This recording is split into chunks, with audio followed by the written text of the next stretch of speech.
반갑습니다. 제가 여기 있은 지가 한 몇 년 된 것 같습니다. 한 3년 됐을 것 같습니다.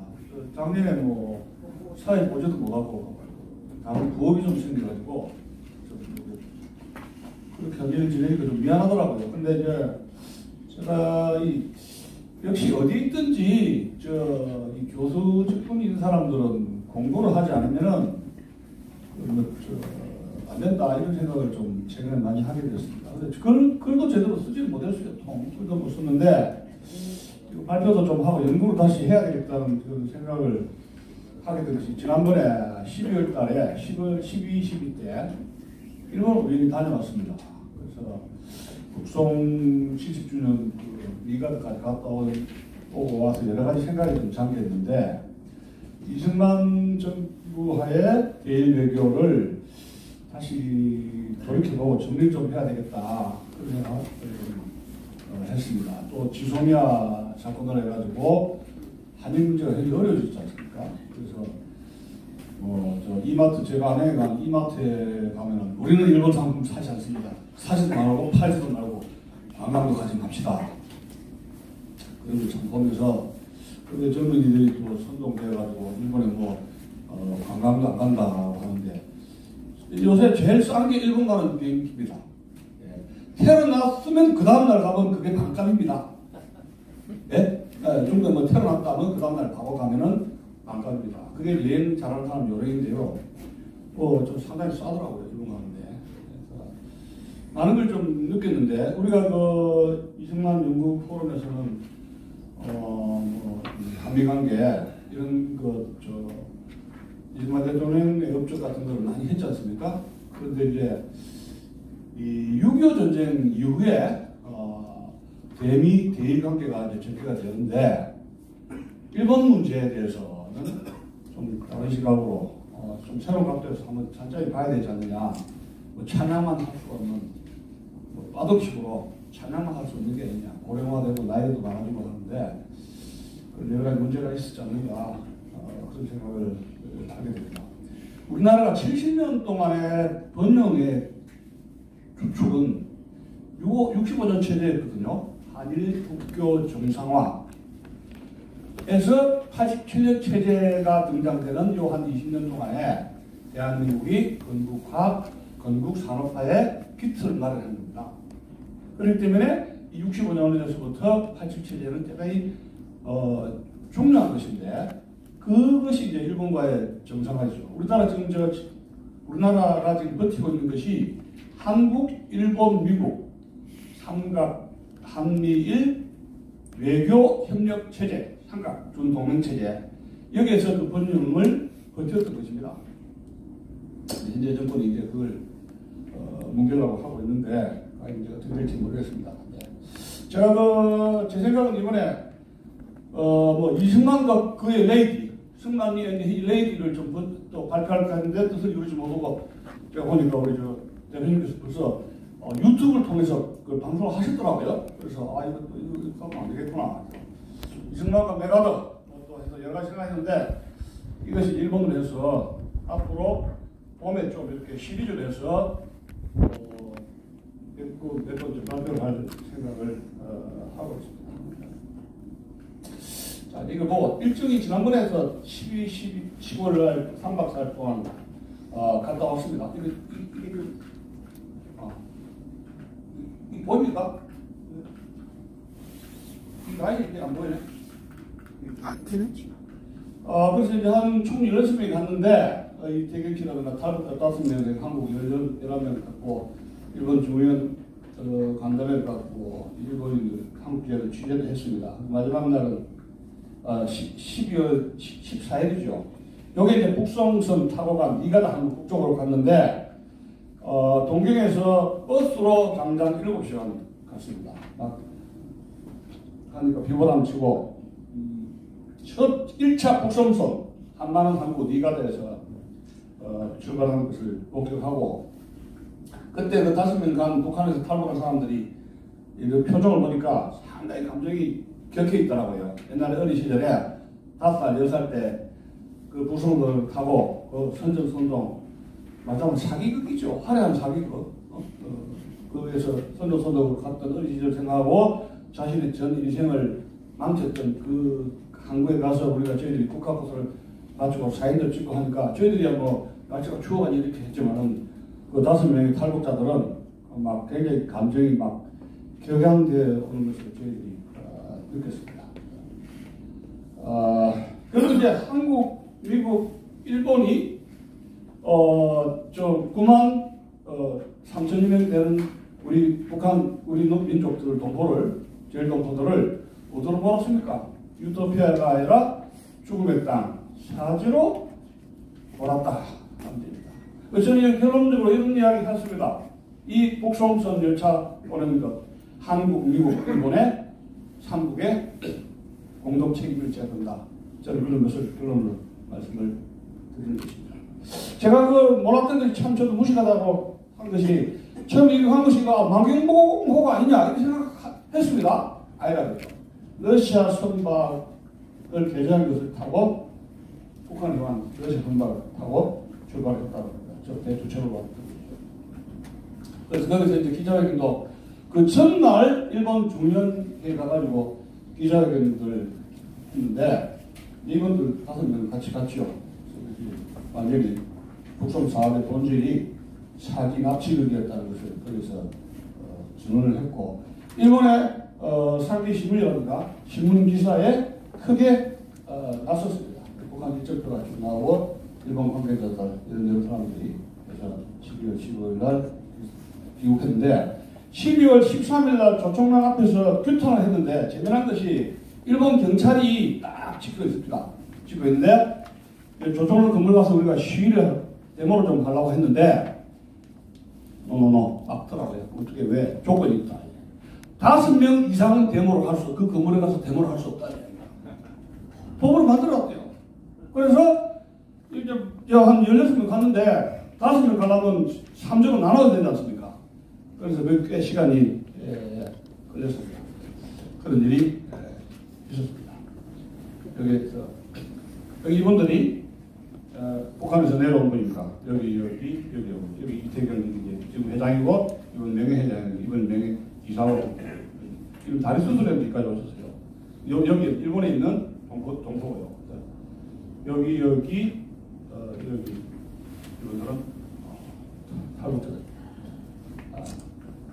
자, 그래서 여기 저 명단이 여기 쭉 나와 있습니다. 발표하신 분들. 여기 신문 났죠? 그 다음 신문에 바로 났습니다. 차별. 북한에서 굉장히 고생한 것이 계급차별 아닙니까? 그죠? 계급차별. 일본에 있을 때는 민족차별이고, 북한에 있을 때는 계급차별. 그 다음에 이제 일본보다도 더 배가죽 땡기죠. 배고픔. 일본보다 더 배고픈 빈곤. 차별과 빈곤. 북한에 지옥 북한으로서 지옥이 하루하루. 북송 사업 60주년 45년 동안 참고 견딘 남성의 그 사람들까지 사람들 크게 났습니다. 여기 이제 발언한 사람입니다. 북한으로의 도항 납치였다. 해가지고 제가 일본은 뭐 조금 배우다 말았는데 이거 다 번역 거 안 하고 이거 어떤 뜻이 잘 아실 겁니다. 북송은 사기국인 동시에 플랜드 기획되었다. 정교하게 기획되었다. 누가? 북한과 조총련, 그 다음에 일본 적십자사, 뒤에 백업하는 국제 적십사들, 또 백업한 게 일본 정부였죠. 처음에 일본 정부는 우리가 아니라 그랬는데 나중에 사례에 하면 뭡니까? 일본 정부가 일본 적십자사를 백업을 하면서 뒤에서 이렇게 받쳐줬다. 총 북한 동포, 결동포가 60만 명이 있는데 해방 이후에 일본에 있는 동포들이 약 220만 명 정도 되었다 그래요. 그래서 이제 계속 이제 한국으로 왔는데 우리나라 지금 남한 땅에서 지금 북한뿐만 아니라 중국에서 미국에서 뭐 시베리아에서 도대체 북한에서 해가지고 수백 명이 왔지 않습니까? 그런데 여기 60만 명이 왜 남아있느냐? 다 오지. 여기 의문이 풀릴 텐데 일본 정부에서 체내기입니까?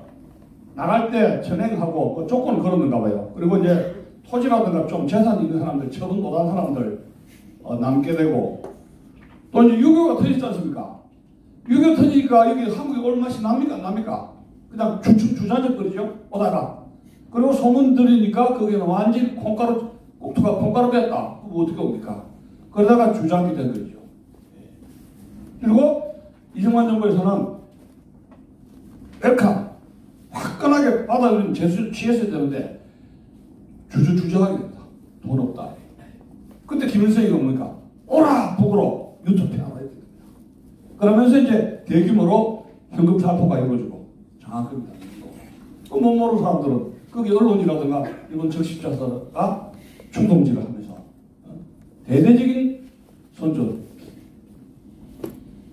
그렇게 된 겁니다. 그래서 59년에서 84년 동안에 약 93,336명이 북송이 되었고, 여기에서 비극적인 것은 북한 출신이 단 2%에 불과했다는 겁니다. 다 98%가 남한 사람들입니다. 그런데 뭐가 좋아서 북한을 갑니까? 기가 막힌 이야기죠. 왜 북한을 가니까 너는 어디서 왔느냐? 제일동포다? 원적이 어디냐? 조선 남조선에 태어났다. 하니까 이제 또 차별이 들어갑니다. 지역 차별이죠. 근데 59년부터 61년 약 2년 동안에 7만 5천 명이라는 총 북송한 인구의 80%죠. 대한민국의 한일 국교 정상화가 이루어지기 전에 70, 80%가 북송 열차를 탔다는 것은 한일 국교 정상화를 통해서 제일동포들의 권익보호가 얼마나 중요한 것인가를 우리는 기억하지 않을 수가 없다. 예를 들어서 지금도 지수만 폐기된다든가 한일관계가 어려우시면은 제일 고통을 받는 게 어느 일본에 있는 제일동포죠. 어떤 식으로든 역차별을 받을 수가 있다. 그러면 자존심이 중요하냐? 내 동포 한 사람 목숨을 살리는 것이 중요한 것인가? 이것이 외교의 딜레마에 빠지지 않을 수가 없다. 이런 이야기입니다. 내 한 동포를 살릴 것이야. 과거의 원한으로 계속 요거를 해가지고 한번 해볼 것이냐. 신이냐 명분이냐 이야기야. 여러분들은 정치를 하려면 어떤 것을 택할 것입니까? 그래서 65년 한일국교 정상화 이후에는 북한으로 가는 북송도 열차가 소규모로 갔습니다만은 대단히 소규모로 가게 됐고, 불행한 것은 84년까지 북송선 열차를 타고 갔다는 사실입니다. 1차 북송이 975명 이가당도에서 선박 2척을 가지고 소련 군함을 개조해가지고 이제 청진항으로 청진 원산 이런 쪽으로 두세 군데로 함부로 갔던 모양입니다. 당시에 고영이 운명의 여인입니다. 김정은의 모친도 1962년에 북송선 여객선 열차를 타고 갔다고 되어있습니다. 연도별 제일 한국인 북송자 숫자가 여기 쭉 나오고 있죠. 아까도 말씀드렸습니다만은 제가 굉장히 나중에 국회 정상화 65년 이후부터 해가지고 차차차차 우리나라의 경제 성장에 따라서 줄어진다는 사실을 또 하게 됩니다. 이 사진이 거기서 사진도 찍고 날씨가 아주 추웠습니다. 이 조단님이 김석규 씨입니다. 이 모든 조단님이. 자, 그러면 북송을 한번 보면은 대대적인 여론의 환영을 받게 되는데, 여기 말하는 일본 여론입니다. 그건 만들어낸 거죠. 국제적십자사, 일본 정부, 그 다음에 제일동포들 해서 우리 지금도 문재인 정부 지지도 만들어내는 게 많지 않습니까? 그렇지 잘한다 뭐 대학 계지도 뭐 문재인 하듯이 그것도 SNS에서 제일동 그래서 아까 이야기했죠. 이게 두 번째는 제 얼굴이죠. 여기 이분이 미술가 출신인데 여기서 노래를 부르고 두 사람 한국자들 북한에서 갔다 온 시작의 작품 기획을 어느 조직이 했느냐? 북한과 조총련입니다. 두 군데. 작품이 만들어졌던 것이고 55년 5월달에 일본에서 조총련이 만들어졌지 않습니까? 그런데 방북을 3월 뒤에 3개월 뒤입니다. 55년 8월달에 조총련 간부들이 북한을 방문해가지고 모종에 거기서 이제 회담을 하면서 이 북한의 동포들 보내는 문제를 상의를 했던 것 같습니다. 뭐 지금도 마찬가지지만 북한의 대남 공작은 DND 휴전선에 쳐 있으니까 이게 스리 쿠션 담화를 때리려면은 이거 담화도 당구도 딱딱 아까 돌립니까? 두개 빠른 게 딱 안에 있으면 이게 돌려가지고 스리 쿠션으로 담화를 때리지 않습니까? 그러니까 남한을 적화를 시켜야 되는데 휴전선은 못 내려오셨습니까? 지금 마음대로 내려오죠. 전방이 뚫리고 국군이 해체가 되고 하니까 NLL 쪽으로서 간첩들이 있는지 막 들어오잖아요. 감시도 안 되는데. 근데 그 당시에 어림도 없죠. 6.25 전쟁 끝나고 나서 육군이 전방을 유해군이 얼마나 철도까지 지키는 거 아닙니까? 그러니까 이것이 스리쿠션입니다. 바다 건너 일본 쪽에서 기지를 만들어서 일본을 통해서 지침과 물자와 자금과 교육과 공작을 통해서 그 공작이 됩니까? 조총련이죠. 상업인데.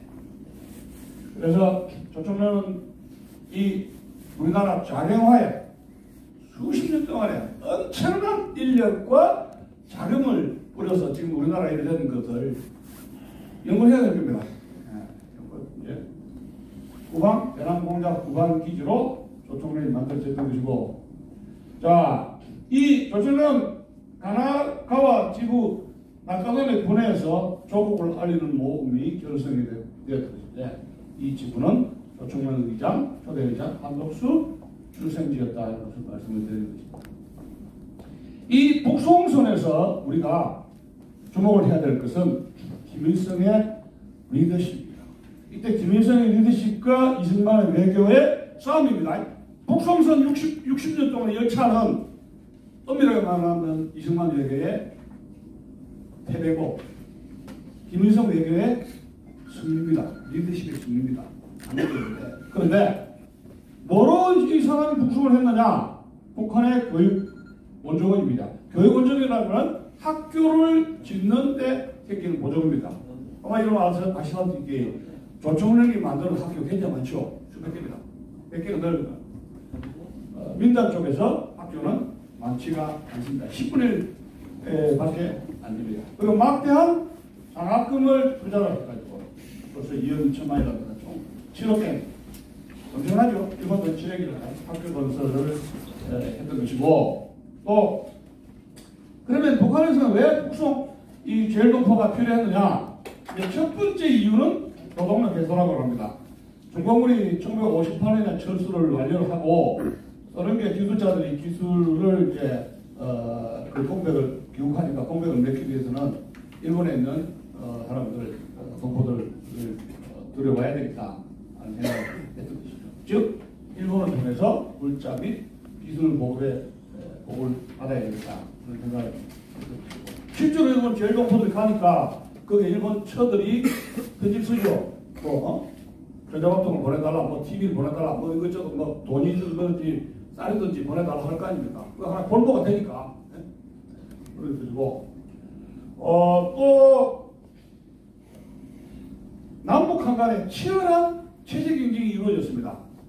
6.25 끝나고 나가지고 지금은 뭐 젊은 세대들은 그런 것을 잘 느끼지 못하겠습니다만 체제 선전선도, 북한 체제가 어려웠다. 또 북한과 국교 정상화를 해야 되겠다. 일본과 국교 정상화를 하게 되면 뭐가 이득이냐? 배상금 알죠? 식민지 시대의 배상금을 한국하고 북한하고 이제 경쟁이 붙었는데 북한에게도 이 먼저 배상금을 해달라 요구를 할 수가 있죠. 그리고 이제 그 당시에 평화선을 통해서 할 때 일본하고 한국하고 대한민국하고 여러 가지 이제 한일 회담을 하게 되는데 이 한일 회담 여러 가지 뉴스가 나게 되고 북한이 외교적으로 고립이 되지 않습니까? 이거 안 되겠다. 이제 한일 회담을 파토를 해야 되겠다 하는 생각을 하게 되는데 결국은 김일성은 대담한 제안을 하게 됩니다. 북한은 배상 문제를 처리하고 귀국 비용의 일체를 부담한다는 폭탄선언을 해버렸습니다. 우리로 볼 때는 이것이 폭탄선언인데 일본으로 볼 때는 이거 뭐예요? 쌍수를 들고 환영을 한 것이죠. 제가 그때 알기 때문에 대만이 일본과의 배상금이 대만의 자기세 총통이 가가지고 한 것 중에 하나가 우리 일본에 배상 원치 않는다 그런 했었죠. 제가 알기로는 그걸 했던 거 알고 있습니다. 그래서 일본 기업이 뭐 왕창 들어가가지고 저 기업체 투자도 하고 막 했다고 하는데 내용은 좀 다른 것 같습니다. 어쨌든 그랬고 국제 적십자산을 제일 처음에 이제 공부를 거는 것이 국제 적십자산을 북송선의 이제 국제적인 인터내셔널 레코니션이요. 국제적인 인정 속에서 북송을 합리화시키려는 그런 기도가 이루어지게 됩니다. 그래서 대일창구 조선 대외문화 연락협회가 창설이 됩니다. 56년 4월 14일에 창설되고, 왜냐하면 여기 외교 관계가 일본하고 북한하고는 일본이 6.25 때 일본의 해군이 예를 들어 원산의 지뢰도 개선하고 이 백업을 했지 않습니까? 6.25 때 저 인상했습니다. 저 어릴 때 그걸 몰랐는데 6.25 때에 미군이 들어오기 어디서 들어왔습니까? 하와이에서 왔습니까? 샌프란시스코가 왔습니까? 일본에서 왔죠. 민탈군이 일본에 있습니다. 오키나와에 있지 않습니까? 미군이 오키나와와 일본 본토에 없었다면 과연 대한민국 6.25 때 살아남을 수 있었을까 하니까 아찔해요. 그 지정학 위치가 6.25 전에는 이 지정학 위치가 일본을 죽일 놈인데 6.25 터지니까 일본과의 지정학 위치가 어떻게 됩니까? 이게 나라를 살린 거예요. 이게 역사의 아이러니입니다. 이게 역사의 아이러니예요. 그래서 지정학적인 위치를 굉장히 우리는 중시하지 않을 수가 없습니다. 전략적으로. 그래서 그 일종무역협회가 발족이 되고 56년 3월 6일에 일종무역협회가 발족이 되는데 외교관계가 북조선과 일본과의 외교관계가 우리나라와 마찬가지죠. 성립이 안 됐기 때문에 이런 창구를 통해서 이런 무역이라든가 민간 무역협정해서 56년, 57년에 이렇게 이제 만든 것이죠. 그런 조직을 만든 것이고 56년 7월에 국제적십자사를 통해 가지고 한국인들은 거주 선택의 자유가 있다.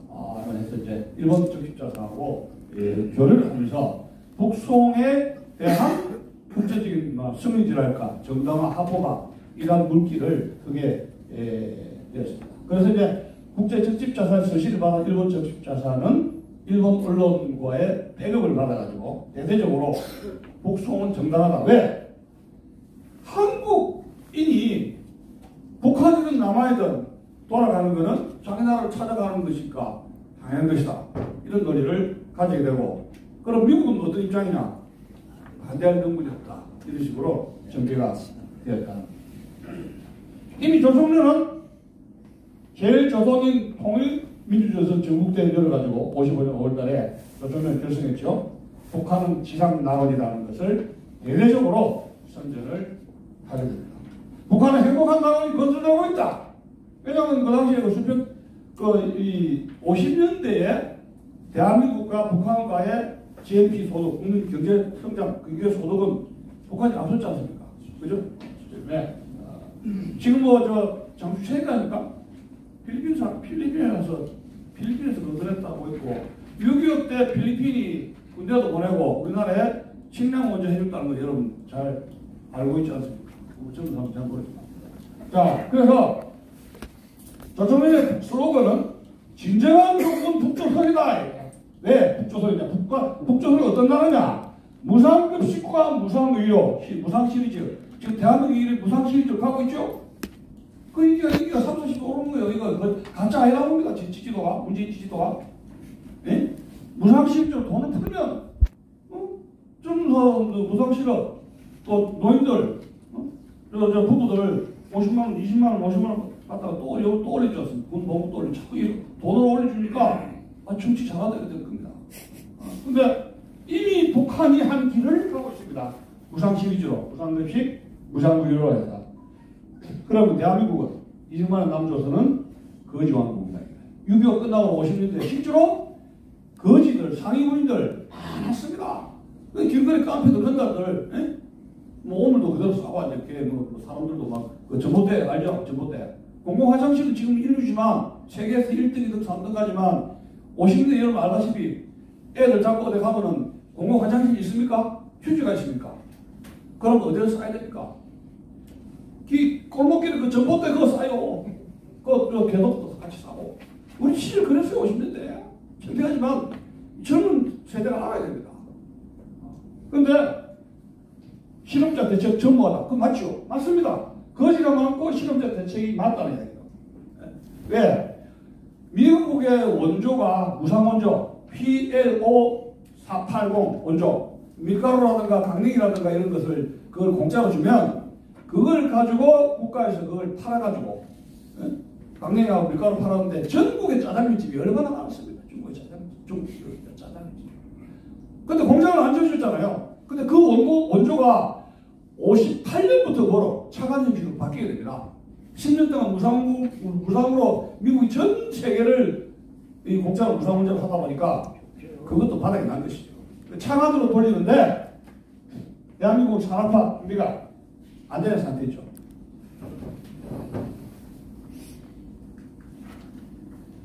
북한이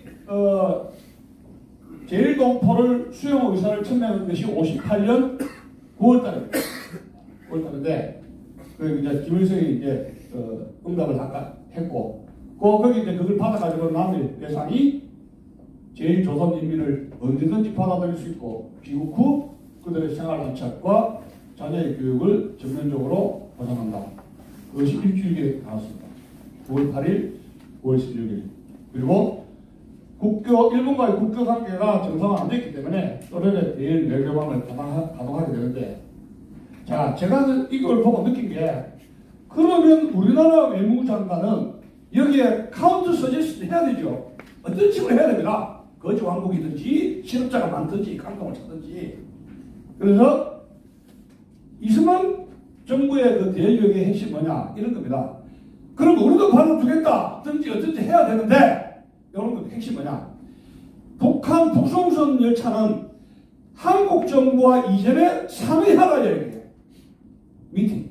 그 전에 보내기 전에 하여튼 한국 정부의 허락을 받아라. 그 허락을 받아라는 보내라는 겁니까? 안 보내라는 겁니까? 그렇죠? 안 보내라는 것인데 그것은 이것보다 적극적이지 못하죠. 여기 문제가 있습니다. 이런 거죠. 배가 고파도 우리도 고파니까 오시오. 우리 거지나라 같이 먹읍시다. 해운대에서 고기 잡아 먹고 같이.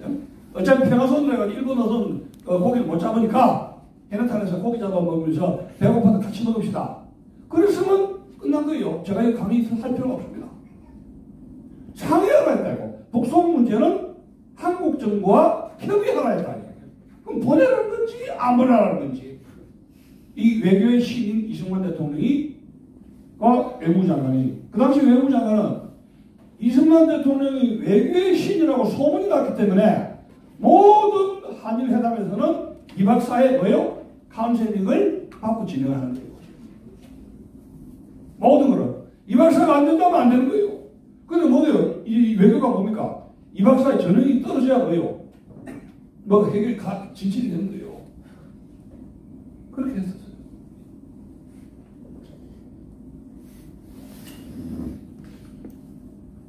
58년 8월 10일입니다.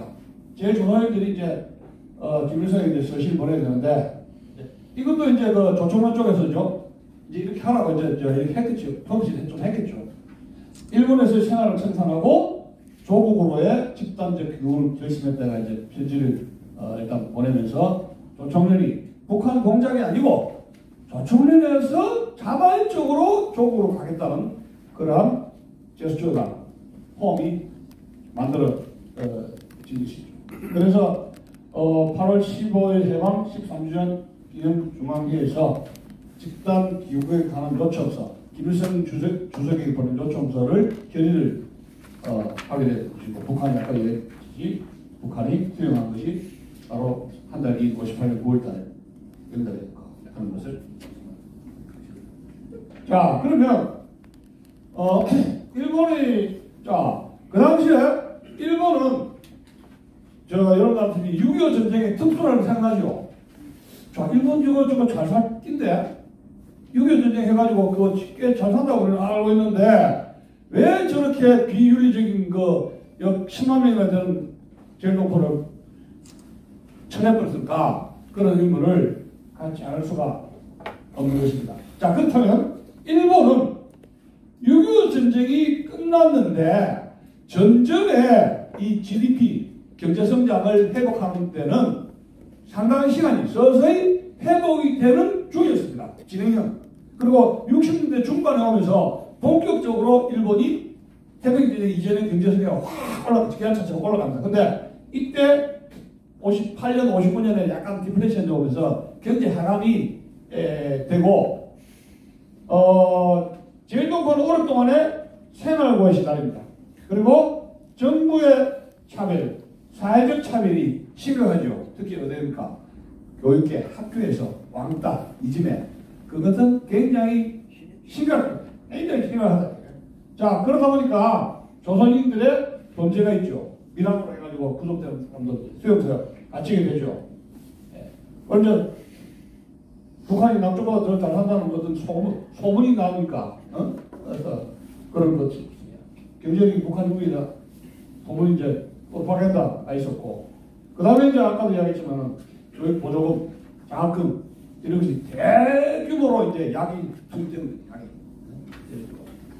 교육 장학금, 교육 보조금 투입되고, 그래서 북송만이 살 길이라는 분위기가 형성이 되고 말았다 하는 겁니다. 우리나라의 50년대에 이승만 정부의 그 제일동포 일본, 왜냐하면 우리나라도 일본과의 국비 정상은 안 됐기 때문에 어떤 이런 걸 생각을 못했던 것 같습니다. 자, 그러면 여기서 우리가 미국의 입장인데, 지금 여러분 저 해리스 대사가 그런 거 했죠.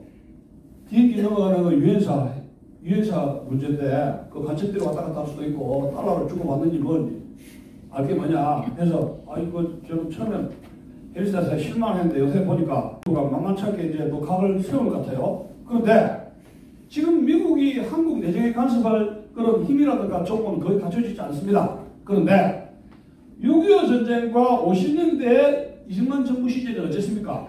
우리나라 국가 예산에 공갈 약간 간을 쳐서 우리나라 1년 국가 예산의 40 내지 50%가 일본, 미국이 준 원조 대금 그걸 팔아가지고 국가 예산을 충당한 게 40, 50%였거든요. 우리나라 경제에 절대적인 영향을 차지했습니다. 그렇기 때문에 미국의 경제 이런 걸 통해서 내정 간섭이요. 이런저런 간섭이 굉장히 이 영향력이 굉장히 강했었습니다. 외교 문제는 말할 것도 없습니다. 예? 자, 전국에 여러분 제가 부산에 있었지만 전국에 거쳐서 차고 있는 게 MP 알죠? 완장 찬 거. 헌병대 미국 헌병들 하라레 보다니 전국에 거쳐서 볼 수 있는 게 미군 찝차하고 미군 그 헌병하고 MP들 완장 찬 사람들 아닙니까? 이게. 그리고 학교 국민학교 중학교 고등학교 미군들이 와가지고 굉장히 그 학교를 많이 지어줬습니다. 뭐 말할 수가 없죠. 그 어쩌라는 거지. 네. 미국의 동북아시아 정책, 냉전 체제 이후에 일본 우선 정책입니다. 자, 일본이 미국에게 진주만 공격을 통해서 대들은 나라인데 이 나라가 뭐 좋다고 그러겠습니까? 그런데 지정학적 위치 때문에 지정학적 위치. 중국의 공산화 49년 있었죠. 또 소련은 원래 동유럽에서 동유럽, 중국 유럽을 정권이 들어가면서 그 나라를 괴뢰 정부로 만들었죠. 그러면서 러시아가 소련이 미국의 주적이 됩니다. 중국이 제2의 주적이 됩니다. 미국 입장에서는. 그게 냉전입니다. 그러기 위해서는 동북아시아에서 교두보를 만들어야 되는데 한국은 약하지 않습니까? 한국은 6.25 전쟁 터져가지고 완전히 황폐화됐죠. 그러면 어느 나라? 일본밖에 없지 않습니까? 한국의 교두보를 삼아서 백업을 해야 되겠다. 그래서 밉지만 이 나라를 이용을 한 겁니다. 일본이라는 나라를. 자, 그런데 그래서 이제 그 미국 입장은 평화선언도 반대했어요. 대만, 필리핀, 미국은 1951년에 설정한 평화선, 이승만 라인이라는 이 평화선을 반대를 했지만 표면적으로는 중립을 지켰다는 겁니다. 그러면 미국의 이 국무부는 이런 그 한일 회담에서 쭉 이제 이 거중 조정을 이승만이라든가 일본 정부가 요구를 하게 되는데, 북송 동포, 제일동포의 북송 문제에 대해서는 어떤 생각을 하게 되느냐? 역시 중립이면서 성의가 없습니다. 자, 핵심 여기입니다. 58년 10달에 거중조정의 요구가, 거중조정의 요구라는 건 이승만의 요구입니다. 예? 이승만의. 야, 북송을, 일본 정부가 북송을 하는 것을 막지를 못하겠다는 게, 우리 한국 정부의 입장을 볼 때는 대국력이 부족해서, 국력이 부족해서 막지 못하니까 결국은 미국에 의지할 수밖에 없죠. 이승만 외교의 특징은 그겁니다. 안 되면 미국 가는 거 아닙니까? 미국 가서 재호소하는 겁니다. 그래서 지금도 아마 문재인 정부 말 안 들으면 어디 갑니까? 미국 가잖아요. 야당 인사들이. 환경 때부터 미국 갈 것 같네, 올해. 예, 총선 전후로 해서. 근데, anyway. 이승만 정부의 조정 요구가 주요 문제를 해결하고 협력을 촉진시킨다는 것이 명백해지기까지, 지금 한일 회담으로 확실한 성과가 된다는 보장이 있기까지는 움직일 수 없다. 이게. 미국 입장은, 미국이 제일 관심 두는 게 뭡니까? 일본 우선 정책, 일본을 반공 고도부라 해가지고 중국 공산당, 소련 공산당을 견제를 해야 되는데, 그러면 북송에 대해서는 중립을 지킬 수밖에 없죠. 그리고 한일 회담을 통해서 한일 간 관계를 정상화시키고 화해를 시켜야 되는데, 누가 말을 안 듣습니까? 미국 입장을 볼 때는. 성만리, 이 박사가 말을 안 들어요. 고집불통이에요. 어? 그럼 생각하는 겁니다. 제가 생각하는 게 아니고. 그러니까 뭐예요? 당신 마음대로 해봐라 이 얘기입니다. 당신 마음대로 북송하든지 하든지, 당신이 내 말 안 들으니까 나도 당신한테 협조해 줄 수 없다. 말하자면 곤조 부리는 거예요. 곤조. 미국 곤조에 이게. 니 그래 잘해서만 내봐라. 그래서 사전에 거중 조정을 제공하지 않는다. 왜? 국제관계는 플러스 마이너스죠. 친구 사이도 그렇고 국가 사이도 그렇고 공짜가 없습니다. 네? 공짜가 없다. 그래서 자, 그 다음에 합시다. 이승만의 국무부에 대한 인식입니다. 국무부는, 미 국무부는 7.1 그룹이 정하겠다. 자, 이 7.1 그룹이라는 게, 여러분, 시어더 루즈벨트, 우리나라 루즈벨트 대통령이 올 때부터 좀 안 좋아졌었는데, 우리나라가 망할 때 대통령 이름이 시어더 루즈벨트요. 제가 박사 따고 한 연구한 것이 프랭클린 델라웨 루즈벨트입니다. 2차 대전에 할 때 사선 대통령인데, 이 시어더 루즈벨트, 우리가 알기로는 뭐 조선을 일본에게 갖다 넘겼다고 여러분 카츠라 테프트 협약 미락을 통해서 일본한테 갖다 바쳤다. 그래서 노벨 평화상, 그럼 또 노벨 평화상 탔다. 이렇게 인식을 하고 있는데, 어쨌든 그 100년 우리나라가 식민지로 되는 과정에서 우리 조정이라든가 이승만 박사의 생각은, 미국 국무부는 일본을 좋아하는 친일 그룹에 의해서 장악되었다고 그렇게 많은 인식을 한 겁니다. 그러니까 이제 바로 이 50년대에도 이승만 대통령의 이 미국 국무부의 인식이라는 건 그대로입니다. 친일파가 국무부를 장악했는데, 왜 이렇게 생각해야 되냐? 일본 사람들이 자신들의 논리를 영어로 만들어가지고 출판해가지고 하버드 대학이든지 강의를 하든지 국무부라든가 워싱턴 미국 조회 CNN 뭐 폭스뉴스에 이렇게 서큘레이션하고 책을 팔아먹는 그 홍보하는 책자가 어떻게 됩니까? 능력이 아주 비상했었어요. 굉장히 비상하다니까요. 그러니까 우리나라 지금 다단계 공산화가 되면은 이걸 우리끼리 막 택기만 흔들고 해야 됩니까? 아니면 영어로 번역해가지고 미국에 뿌려야 됩니까? 잉글리시가 뿌려야 돼요. 허공에. 영어로 뿌려야 돼요. 막 미 대사 헤드사한테든지 막 집어넣고 영어가 교수들 뭐합니까? 우리만 이거 해서 안 된다 이게.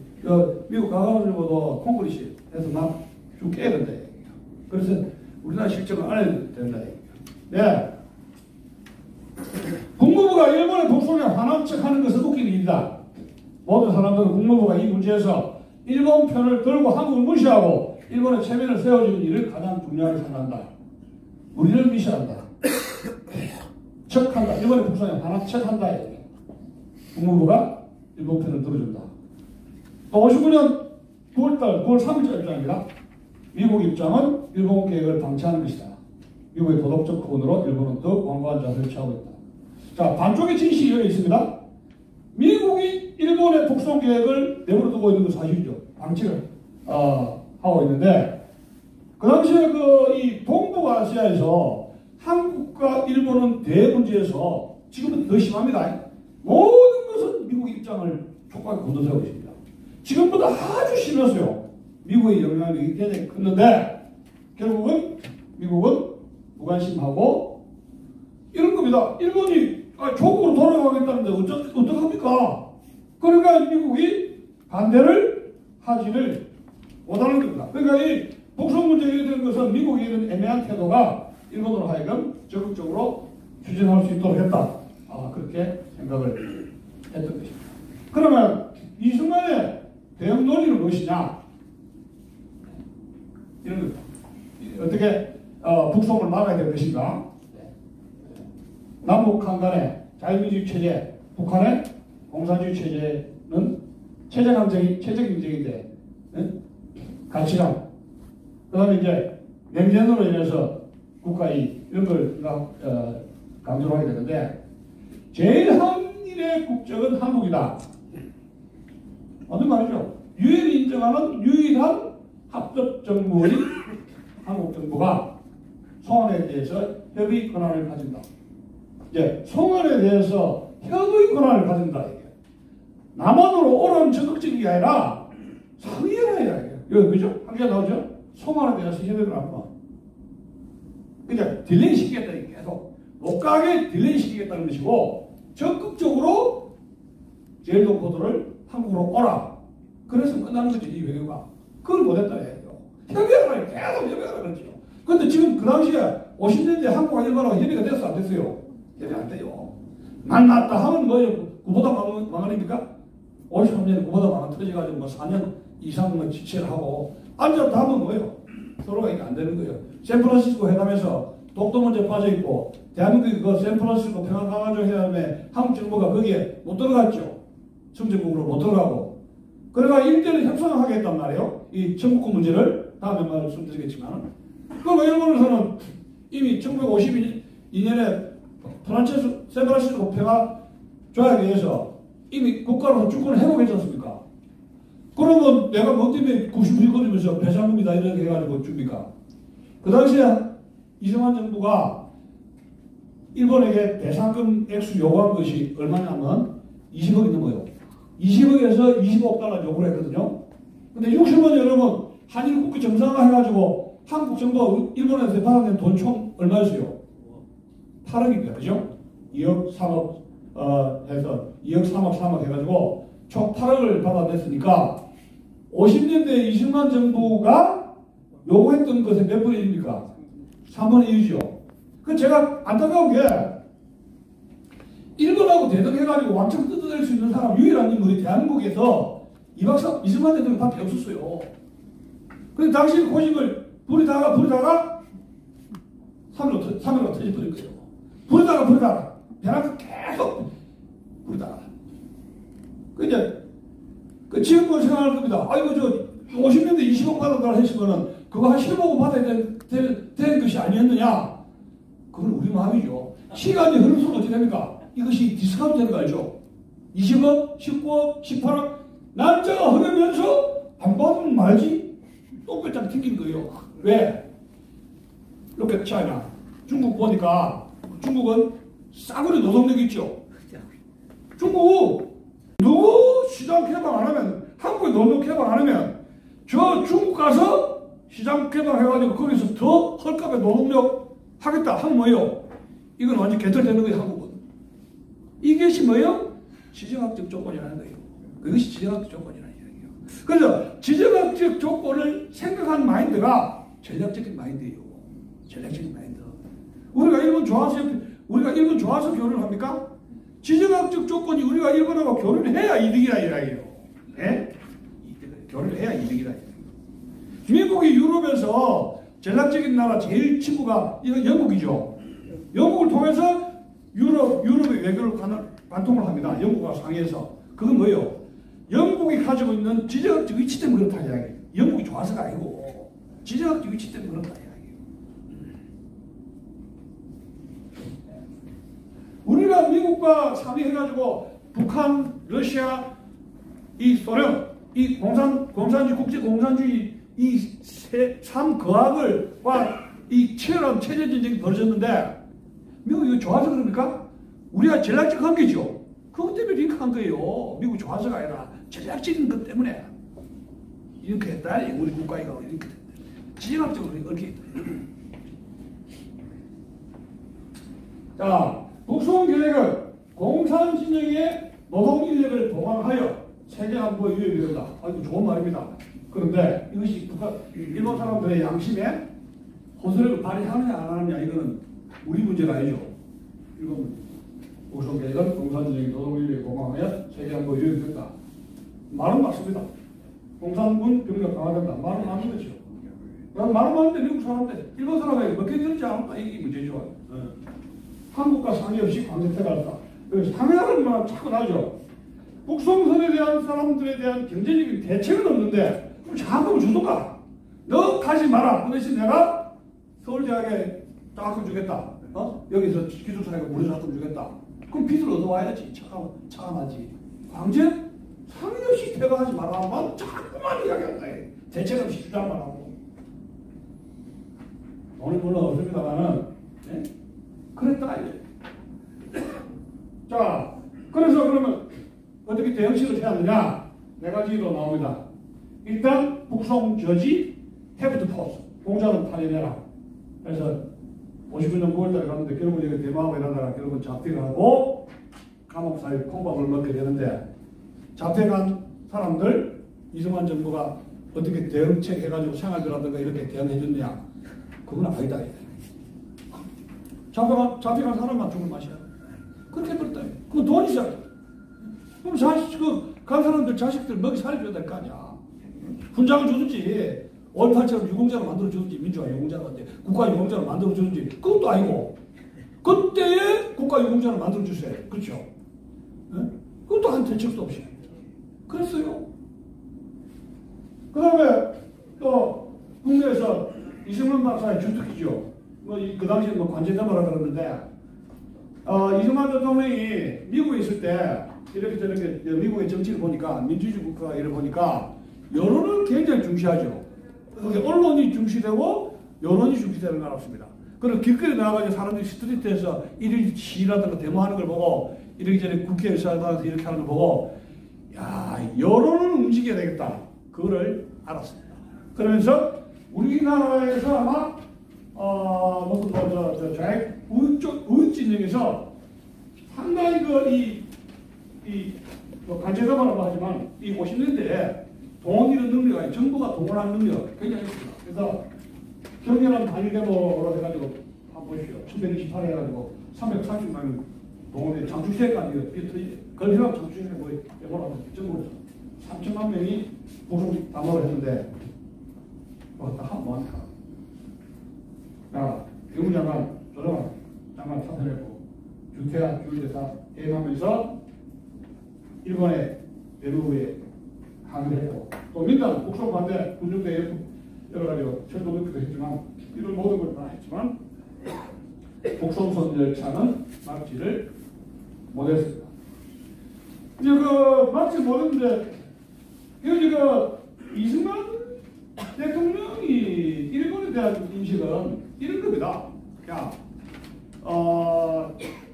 미국이 일본을 군사적으로 경제적으로 회복시켜주면 일본이 태평전쟁에서 있었던 군국주의가 화려하게 부활한다.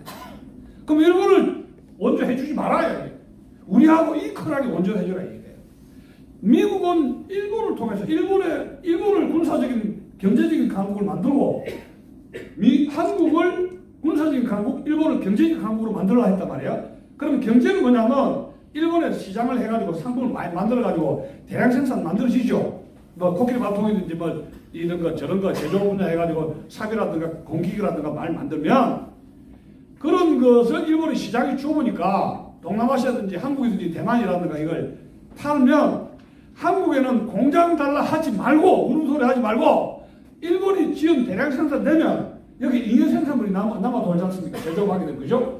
그거를 갖다 써라 이야기예요. 그리고 우리한테 미국에게 한국은 공장 지어달라 하지 말고 일본이 메이드 인 재팬을 써라 이야기예요. 근데 이승만 박사나 우리나라 반일 감정이 들들 할 때 그걸 쓸 수가 있습니까? 없습니까? 못 쓰잖아요. 이승만 박사는 일본의 공장 자꾸 지어도 일본을 키워주면 군국주의가 부활되니까 그거 하지 마라 이야기예요. 그러니까 뭐예요? 이 동북아의 미국의 동북아 정책을 가지고 이승만 박사와 미국과는 점점 갈등이 깊어졌다. 그래서 일본의 초강은 뭐 북송은 일본인이 북한에 대한 제일 높아 있는 주방은 뭐고요? 한일 간의 위기가 전적으로 일본의 일방적인 구속 결정 때문이다. 이는 주권에 대한 도전이자 한일 회담에 대한 일본적인 무성향을 보여주는 것이다. 우리나라 다 맞는 말입니다. 59년 2월 19일 다 맞는데 한국의 주권에 대한 도전이다. 이게 이제 일본이 그 등거리 외교한 거 아닙니까? 남쪽, 북쪽 다 정식으로 외교 관계가 안 돼 있습니다. 일본으로서는. 그래서 이 남한, 북한지 갖고 논다고 밝게 볼 수가 없는데 한국의 주권에 대한 도전이죠. 여러분 이번에 교과서에서 65년 한일 국교 정상화할 때 그 조항에 다음 시간에 이야기하겠습니다만 그 조항에 대한민국을 한반도에 유일하게 합법적인 정부로 국가를 인정한다는 그 조항이 있죠. 65년 한일 국교 정상화의 그 조항이. 그러면 지금 지소미아 폐기라든가 이런 65년 체제가 붕괴되고 지금 새로운 나라, 새로운 체제로 국제관계 한다 하는 건 뭐예요? 남한이 교과서에서 2020년 교과서 알죠? 그 시험을 제가 발표 좀 했었는데 남한이 한반도에서 대한민국이 한반도에서 유일한 합법적 정부 교과서에서 빠지는 거 아닙니까? 그죠? 그 빠지면 이것이 65년 한일 국교 정상화 체제의 이전으로 뭐예요? 돌아가는 거예요. 강백으로. 왜? 그래야지 뭡니까? 남북한 간에 어느 정도 정통성에 문제가 있다 되면 남북한이 이퀄하게 연방제를 갈 수 있죠. 억지로 두드려 맞추기. 그게 남북 연방제입니다. 남북한 간에 정통성 다 문제가 있다. 그러면 우리 민족끼리 하나로 되자. 그게 남북 고려 연방제예요. 그게 고려 연방제. 그럼 말 없는 사람 어떻게 하느냐? 그럼 너 공수처로 맛볼래? 이래요. 말 없는 사람 공수처예요. 다 이게 법적으로 해보자 이야기예요. 그래서 65년 한일국교 정상화의 조문 65년 동안에서 87년 그 동안의 건국 산업화 과정에 한미일 이런 구조적인 이런 역사적인 인터내셔널 관계가 얼마나 중요하다는 것을 여기서 말씀을 드리는 것입니다. 자, 일본의 북송 추진은 자국민을 보호해야 하는 한국 정부의 의무와 결정 사실상 일본이 북한을 승인하는 관심이라고 할 때 절대 승인할 수 없다. 일본이 북한 정부를 어느 정도 승인하고 있으면 교포를 국민들로 보냈으니까 그건 뭐 그걸 볼 수 있죠. 남북한 간에 양쪽 다 이제 외교를 한 것이고. 자, 우리 여러분들에게 이제 수수께끼는 아닙니다만 일본이 궁극적으로 남북한 간의 등교류 외교를 계속 장난쳤거든요. 제가 어릴 때 50년대 중학고등학교까지 일본이 또 남북한 등거리 외교한다, 장난친다. 그래서 시간이 많이 났습니다. 근데 그것이 언제쯤 정도 중단됐다고 보십니까? 낙하소네가 80년대에 집권하고 우리나라 8.8 올림픽 해가지고 경제력이 북한을 완전히 압도하게 됐지 않습니까? 8.8 올림픽 주도해가지고 일본이 그리고 이제 일본이 북송한 일본인 처가 이게 이 북한이 이런 게 아니다 해가지고 그게 참상이 알려주고 유엔에서 알려주고 자국에서 문제가 되고 그것이 북한에 간 일본인 처가 인권 유린을 당하고 그뿐만이 아니라 선거구에서 선거를 할 때 이것이 납치자를 돌려달라고 외치는 것이 이것이 선거 공약. 작년에 일본에서 선거가 많잖아요. 그래서 유권자 공약에서 북한에 있는 한 명이라도 일본인 처를 북한에 투쟁을 해가지고 일본에 다시 돌려보내겠습니다. 나를 천국에서 뽑아주십시오. 그런 사람 목소리가 커지니까 국회에 진출하게 되죠. 의회. 목소리가 커집니다. 정치에 영향을 미칩니다. 그러면서 왜 됩니까? 한국과 북한과의 일본의 등거리 외교가 멈춰졌다는 이야기입니다. 일본 국내 정치가 북한이 납치 문제가 이게 이제 북송 문제가 아니고 납치 문제가 됐거든요. 그 조직이 되고 유권자 동맹이 되고 그러면서 일본 국내 정치에 영향을 미치고 그러면서 점차 이제 일본이 우리나라 88 올림픽 국력이 커지고 하니까 그 일본 사람들이 힘에 무력해 이렇게 굴복한다는 건 우리나라보다 심해요, 안 심해요? 굉장히 심하죠.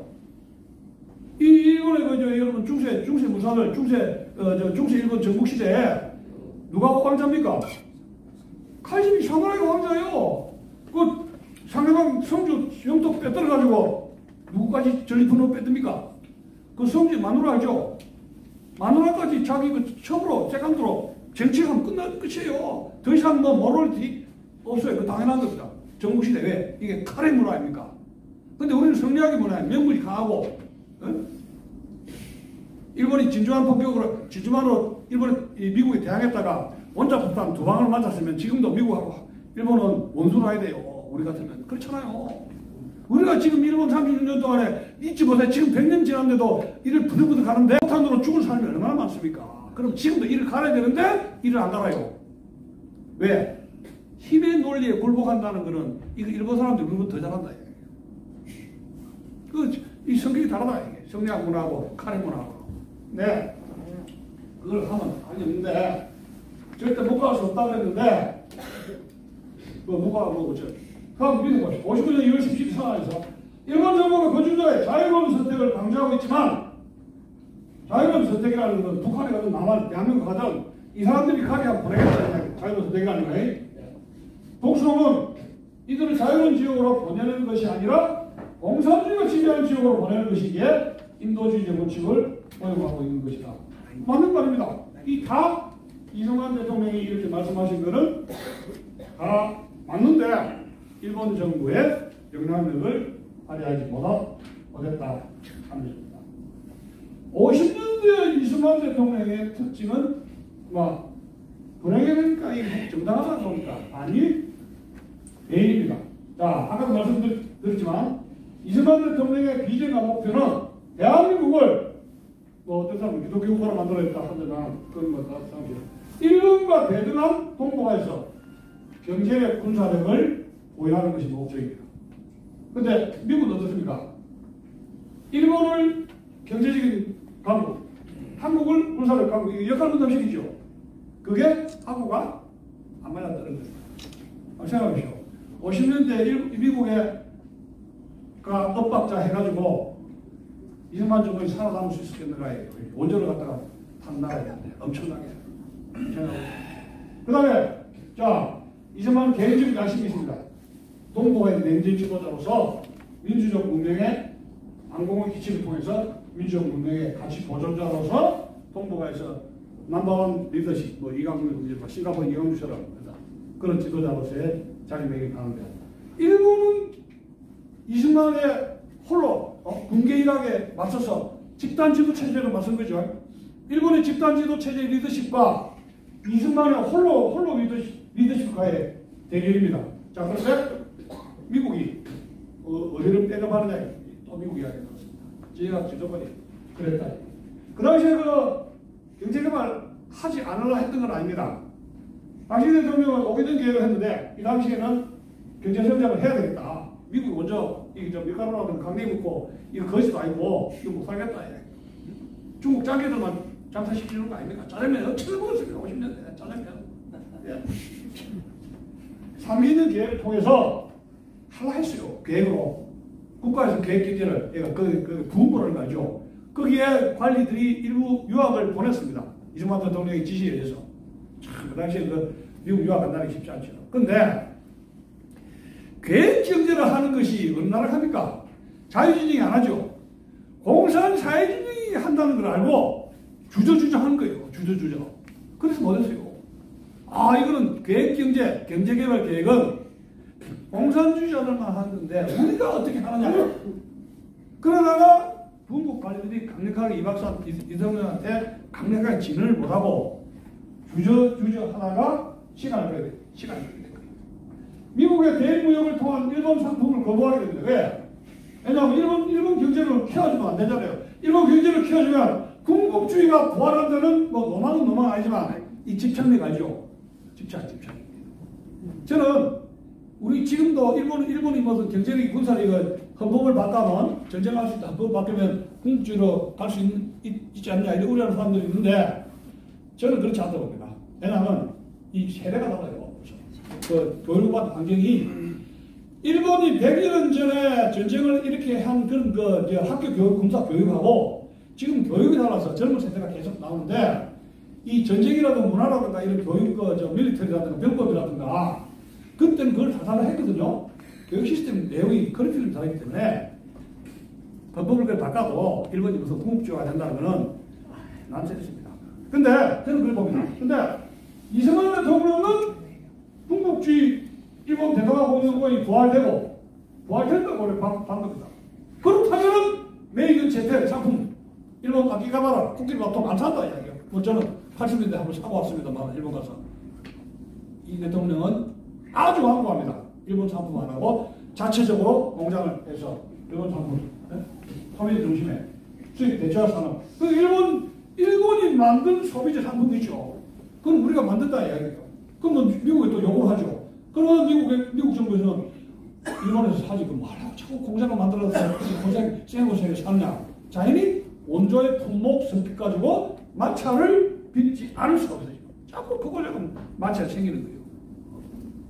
그래서 그러다 보니까 미국에 이거다가 저거다가 하다 보니까 대미 의존도도 심화되고 석유 산업 교고 분야에 발달하게 되는데 그 분야의 마찰이 생기는 것이고 54년에는 아시아 민족 방공연맹을 창설했는데 여기서 아예 일본을 뺀다고 선언을 했습니다. 여기 뭐 최덕칠 동남사회 반장인데 54년 4월 28일 날 미국이 한국보다 일본을 중시한다. 앞으로 개최될 방공대회에 일본을 참여시키지 않겠다. 그걸 해가지고 배제시켜서 회의를 몇 차례 했는데 미국이 이걸 아시아 민족 방공연맹 일본을 배제한 이런 연맹 합니까? 안 하죠. 그럼 여기 많은 비용도 되는데 그 누가 하느냐 이거예요. 우리 대한민국이 이런 것을 관리할 수 있는 그리고 여기 연맹에 들어가는 국가들 누구 눈치 봅니까? 이 박사 눈치, 이 대통령 눈치 봅니까? 미국 눈치 봅니까? 미국 눈치 볼 수밖에 없죠. 너 가지 마라 하면 미국이 너 참석하지 마라 하면 못 가요. 그렇죠?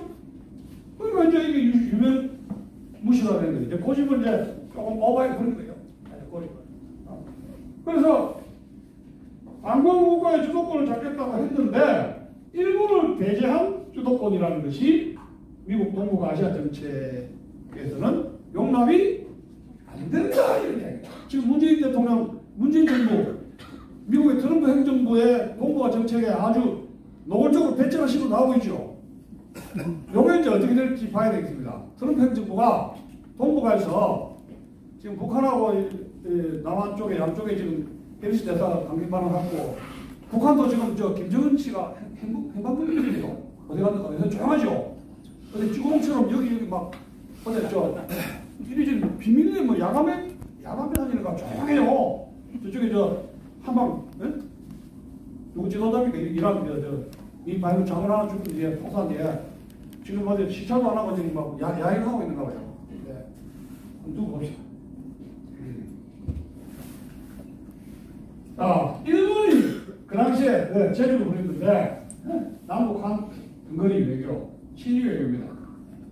일본 정부가 왜 그러면 보냈느냐? 아까도 얘기했지만 일본은 한국 전쟁 특수로 해가지고 경기가 회복이 됩니다. 그러다가 58년, 59년에 세계에 있었던 그 세계 불황에 해가지고 성장률이 주춤하게 되는데 경제는 파괴를 위해서 두 가지 카드입니다.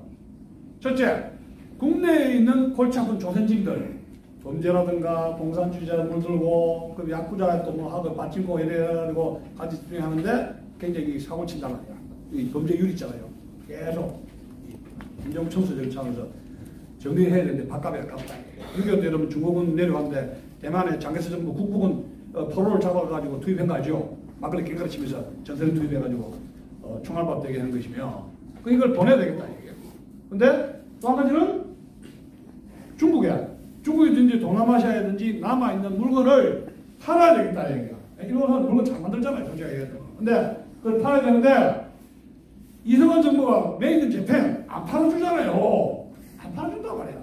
지금은 일본 제품이라면 90년대 제가 10년, 20년에는 우리나라 사람들이 일본 제품이라면 상당히 좀 환장하고 굉장히 그 열풍이 부른 적이 있었는데 이 당시만 하더라도 일본이라면은 다른 거는 논의더라도 레슬링 알죠?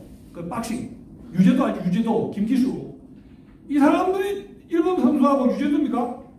챔피언 결정전 해가지고 동경에서 타이틀 뺏겼는데 일본 사람한테 우리가 알기로 아는데 어디서 불리합니까? 중정 알죠? 중정. 중정에 불려가지고 빠따 맞았어요. 유재도가. 그런데 너 왜 그 타이틀 뺏겼느냐? 왜? 그게 그 불릴 이유가 됩니까? 안 되죠. 그 남산의 부장이가 영화 나오는데 그 영화 그거 나오라고 그래. 그 영화 봤습니까? 곧 개봉된다 그러는데 중정의 부장들 할 일 없어서 권투 선수 일본에 타이틀 뺏긴 그 유재도입니까? 불러가지고 뭐 야단치고 그럽니까? 그때 하여튼 50년대 60년대 그 레슬링 있죠. 어? 누구야? 김일하고도 빡치게 하는 역도상. 아, 옛날 이야기인데 그 레슬링 하면 일본에서 오죠. 복싱, 또 야구, 뭐 스포츠 교류하는데 축구 나가는 행패는 없어도 못 먹어도 일본하고 축구는 스포츠를 이겼어야 돼요. 그랬어요. 그 시대가. 그래서 80년대에 나온 게 정부에서 나옵니까? 뭐 그 길 하자 뭐 이렇게 나온 게 그거예요. 나는 제 모토는 이렇게 생각합니다. 그 길은 뭐 일본하고 지고 이기고 할 거 없어. 그냥 좋게 잘 지내면 되는 거예요. 그렇잖아요? 뭘 이기고 지고 그럼 우리가 일본을 앞서겠다 하면 일본은 그러면 우리 한번 해볼래 할 거 아닙니까? 그런 거는 캐치브레이가 아니고 잘 지내면 되는 거예요. 네? 교류를 하면서 사람 살듯이. 근데 그러면 이제 시장이 부족하니까 이승만 정부가 반일 감정에 편승해가지고 물건을 안 사주잖아요. 미국 말 안 듣고 물건 남아서 오는데 그러면 동남아시아로 가거나 어디로 가야 됩니까? 대중무역으로 가야 되냐? 대만 쪽으로 가거나 중국 쪽으로 가야 된다. 자꾸 이제 입지를 하게 되는데 미국 눈치 보고 공산권이기 때문에 이게 문은 안 열고 해서 주춤주춤 하다가 그게 20년 걸린 거예요. 그래서 65년도 우리가 알다시피 65년 한일국해 정상화 안 하고 그 한 10년, 20년 더 버티면 일본의 자본과 기술은 어디로 갑니까? 중국 가는 거예요. 그죠? 그 자본과 기술의 이동이에요. 그게 이동이라는 말이에요. 그래서 어떻게 보면 우리나라가 65년 한일국해 정상화 돈은 좀 더 이승만 정부 때보다 좀 적게 받은 거는 사실입니다. 근데 그것이 또 우리 운이에요. 그거라고 안 했으면 어찌 됩니까? 우리 지금 필리핀처럼 그렇게 사는 거예요. 자존심 하나 가지고. 이 필리핀 한번 가보십시오, 여러분. 해바다 나올 겁니다. 연금 300만 원, 500만 원 타면요. 필리핀에 가면 뭘 얻어? 하인들 두세 명 있지 않습니까? 짱짱하게 성주셔서 합니다. 뭐 테러만 안 당한다면 섬 같은 데 가지고 미군 장성들이요. 군 대장도를 하고 있대요. 필리핀 그 수많은 섬에. 예? 이런 그 필리핀 사람들 하인들 건드리고. 뭐 3명, 5명 이렇게. 완전히 대골처럼. 필리핀 그런 나라가 돼버렸어요. 예. 네. 기시 내각이 57년 2월 25일부터 기시 내각이 출범하는데 그 당시에 다음 시간에 얘기합시다. 대청구군이라든가 일본의 어업 문제, 평화선언을 통해가지고 평화선언 이승만 정부가 일본 사람들 그 어성, 어부들을 뭐 납치는 아니지만 억류했지 않습니까? 그것은 뭐냐면 한일 회담의 타겟치기자 동시에 여러분 일본이 북송을 하는 데 대해서 또 하나 일본이 북송에 대한 카드로 억제 카드로 볼 수가 있는 것이죠. 그래서 이걸 타겟해야 되겠다 그 생각을 했는데 그 당시 50년대에 한국이나 일본은 지금처럼 생활이 아니고 제일 중요한 것은 쌀입니다. 그죠? 쌀. 근데 인구가 50년대에 한국, 일본 폭발적으로 인구가 증가합니다. 한국은 유입 인구가 많고 일본도 일본 나름대로 그 당시 산화제한이 안 됩니다. 왜? 결혼하면 무조건 애가 임신 자동화 하는데 이걸 의료기술이 있기 때문에 약으로든 이거 자동 이게 유사한 처리 기술이 발달이 안 된 상태입니다. 5명 낳습니다. 애를. 급속도로 인구가 증가되는데 그걸 막을 수가 없습니다. 쌀로 안 됩니다. 그 뭐래 바다로 가서 고기 먹고 살아야 돼요. 생선이 굉장히 중요한 생존 수단이다. 한국하고 일본하고. 그러면 이 평화선언을 해가지고 이걸 끈 것은 일본에게 강력한 무기가 될 수 있었던 것인데 이번에 이승만 대통령의 평화선 라인 끝 때문에 굉장히 애를 먹죠. 승만이라면 벌떡벌떡. 이승만 대통령은 이승만 박사부터 전화가 왔다면 이 사람 놀래가지고 벌떡벌떡 일어난다 그러잖아요. 6.25 때. 근데 일본 정부도 평화선 하면 리라인 하면 그 사람도 벌떡벌떡 일어나요. 일본 수상들이. 그러면 일본 사람들이 곤조가 있잖아. 일본 곤조, 사무라이 곤조. 니 한번 해볼래? 이승만 대통령을 마지막으로 엿먹으라 한 게 뭐예요? 그게 북송 열차예요. 너 한번 엿먹어봐라. 그렇게 말 안 듣는데, 미국 말 안 듣고 우리 말 안 듣는데, 너 한번 당해봐라. 그러면 제일 좋은 포는 뭐예요? 폭탄을 보내버린다. 화풀이기 하고. 그게 사무라이, 일본 사람들, 일본 곤조라예요. 곤조에 걸린 거예요. 곤조에. 그러면 일본의 그 대북선거 처음에는 애매합니다.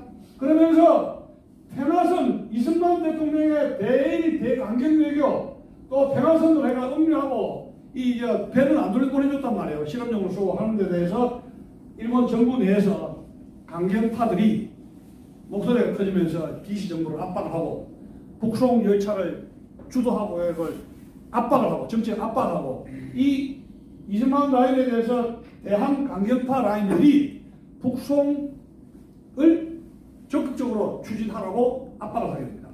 기시정부에 대해서. 그래서 추진했던 것이고 평화선에 대해서 보복 심리가 강하게 연계되어 있다.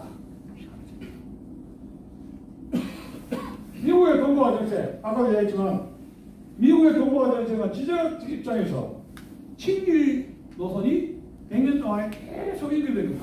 그 출발은 겁니다. 지정학적 입지에서, 지정학적 조건에서 일본을 우호적으로 볼 수밖에 없다. 그리고 이제 기질상 우리나라 사람들 자유식 좀 강하잖아요. 일본 사람들은 뭐 세우다 조금 이렇게 뭐 이렇게 하다 보면은 이렇게 하면서 보면 잘 얍삽하면서 이렇게 하면서 원숭이 기질 알죠? 원숭이. 고기. 근데 사람이 제일 좋아하는 동물이 원숭이에요. 왜냐면 귀엽고 흉내를 잘하지 않습니까? 그 일본 사람들이 몽키처럼 이 서구 흉내를 잘해요. 양키 흉내 나고 댄스. 우리는 저 들어올 때 댄스 파티 이런 거 교수하는 거 수입 안 했어요. 기독교는 수입했는데 댄스 파티 수입하는 게 6.25 때 그 미군들이 수입해 같이 미군들이 춤추면서 돌았거든요. 이런 그 댄스가. 그 성교사는 그 댄스 춤 안 가져왔어요. 근데 일본은 개국 개항할 때 댄스 파티 하는 거 춤추는 것부터 돌아왔다.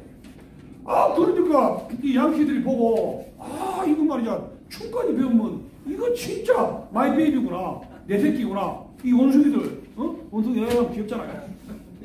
제가 저 국민학교 갈 때 동물은 맨 먼저 간 게 그 원숭이, 똥구멍이 빨간 거 그거 확인하는 국민학교 간 게 그겁니다. 원숭이 보러 갈 때. 귀여워요.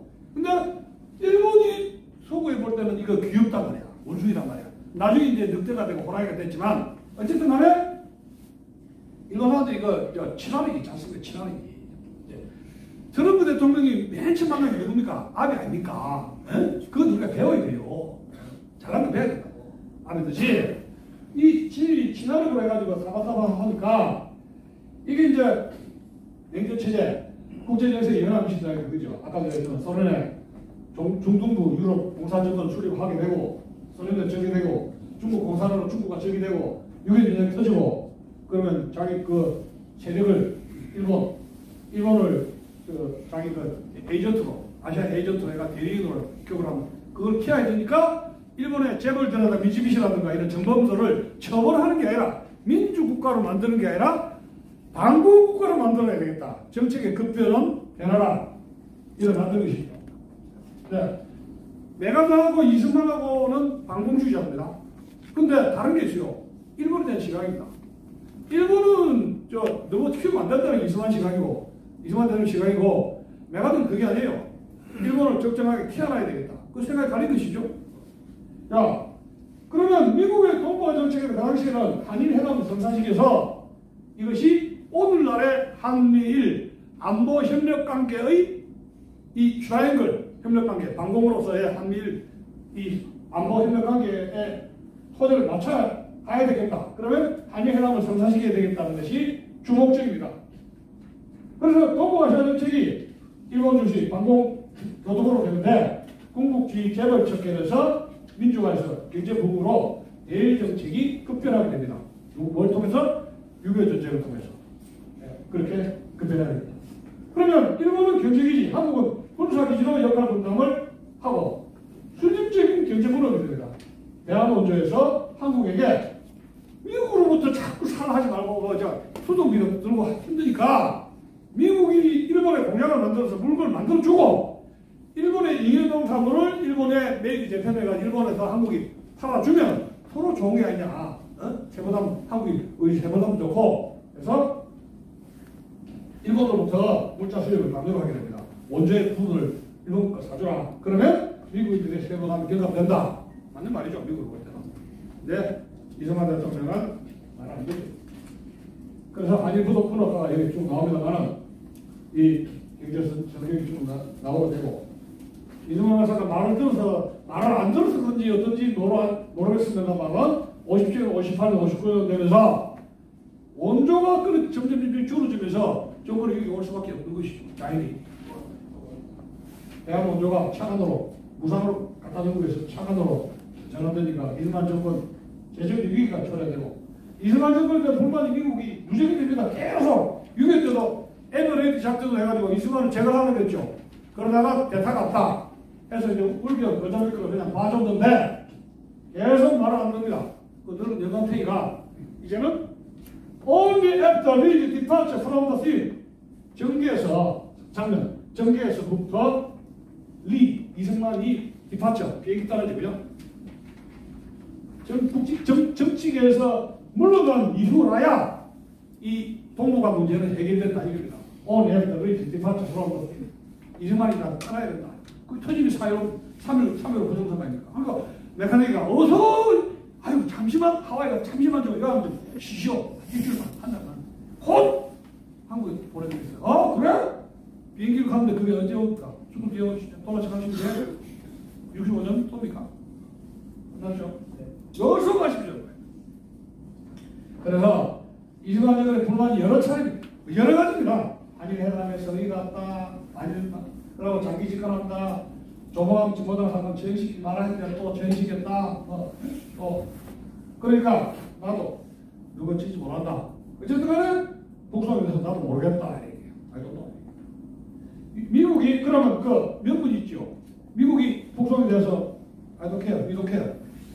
6.25 전쟁 시실 협정에서 호로 송환 문제에서 자유 송환 원칙이라는 것은 뭐 한국에 남든지 대만으로 가든지 북한으로 가든지 다시 자유다. 인도로 가든지 자유 송환 원칙을 주장한 전례로 일본의 결정을 지지해버린다. 그럼 이것은 제일 한국인들의 역사에 대한 그 머리에서 이해를 출발해서 6.25 전쟁에 대한 편의적인 발상법을 또 이런 일이 되겠습니다.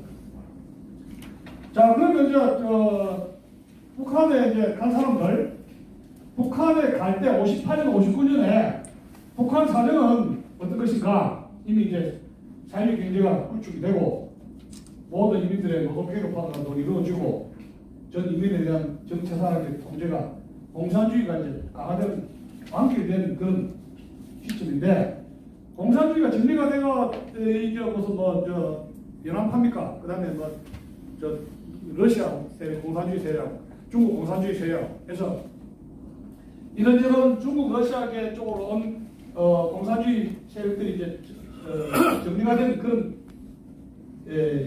때였고 소비되고 이제 아직도 발전이 안 됐을 때고 굉장히 공업화도 많이 된 상태고 그러면서 이제 농업 이민 문제 개선이 안 되는데 10만 명이 들어온다 칩시다. 그래서 이제 3년 동안에 7만 명이 북한 들어갔지 않습니까? 그럼 당장이 뭐냐면 학교라든가 이런 주거 환경, 북한 일본보다 좋지 않지 않습니까? 근데 이제 김일성 수령이 온다 해가지고 일단 받아들이게 되는데 그 시설 그런 것이 만만치 않죠. 그럼 그 사람들이 희생하고 허리띠 내고 방을 넉넉하게 50평짜리 쓰다가 30평으로 반토막 나올 수밖에 없잖아요. 먹는 것도 줄여야 되고 그렇게 뭐 잘 살고 잡는 게 아니니까 뻔하다 아닙니까? 자, 그런 상태에서 상당히 그 인민들은 내가 좀 희생하고 제일 좋은 포도를 받아들였단 말이에요. 노역을 하더라 학교도 짓고 동원돼 가지고 힘드는데 온다 하니까 그래 좀 덜 먹고 말지 해서 이제 강제노동 해가지고 점점 어떻게 됩니까?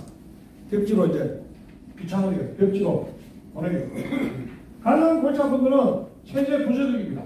부조되고 또 이제 간첩 힘으로 돼가지고 숙청되거나 행방불명이 되거나 수축된다는 거는 일본에서 자유롭게 이제 말하다가 뭐 김일성이 어떻고 저떻고 하더니 학교에 교회에서든지 뭐 어떻고 저떻고 해서 제가 웬비입니까? 관광 가가지고 뭐 조사가 뭐 이래 하다가 걸려들었잖아요.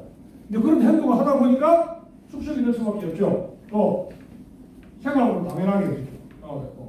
또 일본과 서신이라든가 서신은 물론이고 마음대로 왔다 갔다 할 수도 없죠. 간첩 혐의로 행방불명도 되고 또 이제 일본에서 온 사람들하고 북한에 있던 사람하고 이제 공장 노동자로 가가지고 기술자로 해가지고 이제 하나 그런데 기계도 다르고 기술 격차가 다르니까 기술자들 간에 알력도 생기고 대학에 들어가는데 대학에 이제 전부 학생들이 어디 유학 다니냐면은 미국이다. 대학에 장학금을 해가지고 대학에 학비를 전에 무료로 해가지고 김일성 대학에 공부시켜 주겠다 하는데 대학에 전학에도 공부를 안 가르치고 매일 중도도 하죠. 그 다음에 이제 아프다. 아픈 경우에 밥 10분 안 줍니다. 그거 굶어야 되죠. 그 말도 안 돼. 아파서 학교에 결석했을 때는 밥을 안 줬다. 지금 불안하고. 그러다 보니까 이제 일본에 이제 문품을 보내달라고 이거저거 이제 편지를 쓰게 되는데 결국 이제 여기 이제 기자들이 그거 가가지고 그걸 안 해야 되고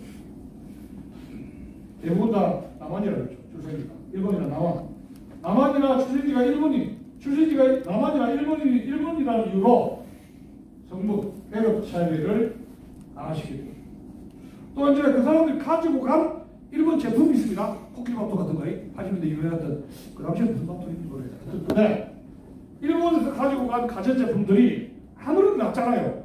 처음에는 북한 사람들이 이거 텔레비다 뭐 해가지고 자랑했는데 조금 보니까 자기들 가질 수가 없지 않습니까? 그럼 원망이 부러움이 질투가 되는 거 아닙니까? 지식이 유발하게 되고 청소년들 공부하는 학생들 자꾸 동원을 하게 되는데 일본에서 가는 청소년들이 그게 이해가 안 가죠. 공부를 했는데 동원하는 게 이해가 안 되지 않습니까? 그게 동원체제도 갈등이 생기고 무정을 유발하고 그 다음에 이제 특히 이제 여자들도 강제 동원체제로 여자들 노동도 강제 노동이 이해가 안 되는 거죠. 그래서 점차 산출 강제를 공급시켜서 이것이 나중에 이제 일본 언론에 보도되고 나중에 이제 유엔의 인권 보고서 나온 것이 2014년에 결국 유엔에서 북송에 갔다는 인권 보고서가 나온 일이 이렇게 자 1970년 9월에 주민 성분 분류 사업이 채택이 되면서 제일동포는 마침내 적대 계층으로 분류가 되었습니다. 이것은 북한 체제의 사회주의 체제에 대한 정 실패를 반영하는 것인데 70년대 이미 북한은 이게 무슨 계급이 분류한 성분이 50몇 개가 수십 개가 된대요. 근데 크게 말해서 핵심 계급, 적대 계급, 동료계급이라는 거예요. 이게 동료가 중도가 제일 안 좋은 계급이죠. 3대 계급으로 분류했는데 제일 좋은 거 적대 계급을 했다는 거는 이제 북송한 것이 한 사람이나 받아들이는 쪽이나 다 실패작이다 이렇게 볼 수 있고 김정은도 이거를 실패를 인정을 했다고 합니다. 나중에는 이렇게 대접해서 안 된다 이런 식이죠. 그리고 총 일본인들이 북송대를 작성한 일본인들이 6,600명인데 일본에서 문제가 되고 지금도 문제가 되고 이슈가 된 것은 조선 사람들이 아닙니다. 누구? 일본인 일본. 이 사람들의 인권은 보편한 것이죠. 근데 일본 정부, 일본 사람들의 이 강조하는 인권은 어디니까? 일본 처의 인권이다. 응? 일본 처의, 당신이 조선 사람 아니에요? 이 일본 사람이, 일본이 국제사회에서, 동북아에서 존경을 못 받는 게 뭐예요? 바로 이런 옹졸한 좁은 마음이 이기 때문에 존경을, 물건을 만들고 이제 뭐가 잘하는 거예요, 우승처럼. 그래서 문제가 있다, 이렇게 사고방식에. 그래서 존경을 못 받는 거 아니에요, 우리한테. 네? 그래서 총 6,600명인데, 처가 1,830명인데, 오늘날 국제사회에서 적극적으로 투쟁해가지고, 이게 사기 북송이다. 이 북조선 참상을 알린 게 누가? 일본인 처들이 적습니다. 여자들이 여자들 참 끄지기고 못이잖아요. 그죠? 참, 뭐, 한번 했다면은, 제가 테니스 쳤습니다만은, 이런 여자들 빨리 못 이기겠어. 이빨 태시로 들어오면, 그냥 주면은 그건 안 되는 거예요. 로브로 탁 떼어가지고, 로브로 떼어가지고. 근데, 한번 했다면, 이 여자들 이걸 한번 했다면 끝장보잖아요. 계속 편지 쓰고 고발하고 해가지고, 일본인 처들이 적극적으로 국제사회에 알리는 방향으로 해가지고, 오늘 이것이 일본 정계에 문제가 됐다는 걸 말씀을 드린 것이고, 이제 올해 여러 가지 직원들이 나오게 됩니다. 국성 기술자 김영일 씨 증인인데, 이 사람 제가 같이 갔어요. 근데 이제, 부산 사람이니까 동네 사람이니까 좀 사투리, 은강도 사투리 쓰더라고요. 무릎에, 무릎 교체해서 수술 좀 하시더라고요. 그것도 처음에서 갔는데, 북송 제일 조건표의 대행회장입니다. 자, 봅시다. 김일성 대학에 보내줬다 해서 갔다. 김일성 대학이 대단히 좋은 줄 알고 있습니다. 아니, 우리나라 좌익들 김일성 대학에 유학한 사람이 없어요. 근데 이게 좋은 대학인데 우리가 알고 있는데. 미국에 다 보내죠. 그죠? 여기 가는 사람 없나 그래서. 가서 보고 와야지. 그죠? 북한이 이거 좋으면 자식을 김일성 대학에 보내라. 보내라. 주사파들 그렇게 김일성 좋으면 왜 안 보내? 근데 거짓이었다. 한국국도 제일 꼭대기 웅기 기계공장에서 옥수수 밥 먹으면서 힘들게 살았다. 61년 6월 북송되는데 그 당시 나이가 20살이었습니다. 네? 일본에서도 조선인이라고 놀린 사람이 조센징, 그죠? 여러분, 60년대 김희라 사건님 알죠? 몇 년도예요? 네? 김희로. 그 사람 무기징역으로 해서 죽었죠. 무기징역. 근데 그게 북송열차 60년대 말이라 그러는데 한일관계 이게 난리가 나고 우리나라에 영화가 나왔지 않습니까? 그죠? 김희로 사건. 사형은 안 시키고 무기징역 시켰는데 이겁니다. 안 죽고 누목을 죽였는데 이제 뭐 이래 하다가 어째 조센징 이 새끼 해가지고 그게 열이 맞춰가지고 킬하고 그 사람들 일본인들 좀 납치를 해가지고 억류하고 기자회견 열고 하면서 일본 사회에서 조선인들이 얼마나 이짐에 차별을 받고 있는가가 일본 사회에서 아주 대대적으로 아마 센세이션을 일으키고 난리가 난 사건이 김현우 사건입니다. 근데 이게 일본에서 조선이라고 놀려달았다. 참 이짐에 우리나라의 이 차별 대우 학교 차별 이거 학생들끼리 하는 게 아닙니다. 일본에서 이짐에 하면 이거 자살해야 돼요.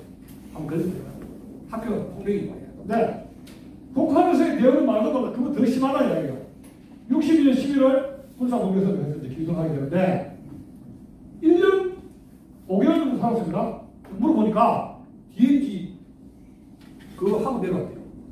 당신 지뢰가 있었는데 그거 어떻게 하러 왔냐? 난 모르겠다. 하여튼 석학자입니다.